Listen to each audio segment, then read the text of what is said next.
पूर्व केंद्रीय मंत्री यशवंत सिन्हा इन दिनों आम लोगों की समस्याओं को लेकर मुखर नजर आ रहे हैं। हजारीबाग में कभी बिजली विभाग के ऑफिस तो कभी नगर निगम पहुंचकर अधिकारियों को फटकार लगाते नजर आ रहे हैं। जहां तहां गंदगी के अंबार को देखकर यशवंत सिन्हा ने नगर आयुक्त से मुलाकात की।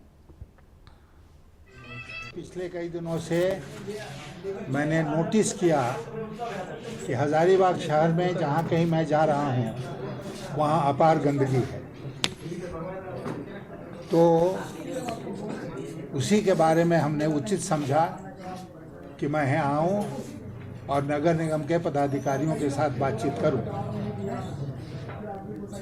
आप लोग जानते हैं कि यहाँ पर सफाई कर्मियों का हड़ताल हो गया था, उसके चलते दिक्कत आई। अब वो हड़ताल समाप्त हो गई है और एक तरह से हमको आश्वासन मिला है कि आज से ही, क्योंकि मौसम भी साफ हो गया है, तो नगर निगम सफाई के काम में जुट गया है।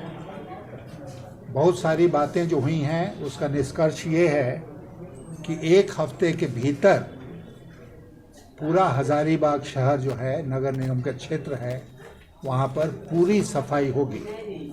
हमने पदाधिकारी महोदय को कहा है कि जैसे उनका कमरा साफ है उसी तरह शहर भी साफ होना चाहिए, और उन्होंने एक हफ्ते का समय मांगा है जो हम लोगों ने दिया है। एक हफ्ते के बाद सफाई हो जाएगी तो फिर मुझे दोबारा यहाँ आने की ज़रूरत नहीं पड़ेगी। अगर पूरी सफाई नहीं हुई तो फिर हम लोग इनको आएंगे परेशान करने के लिए।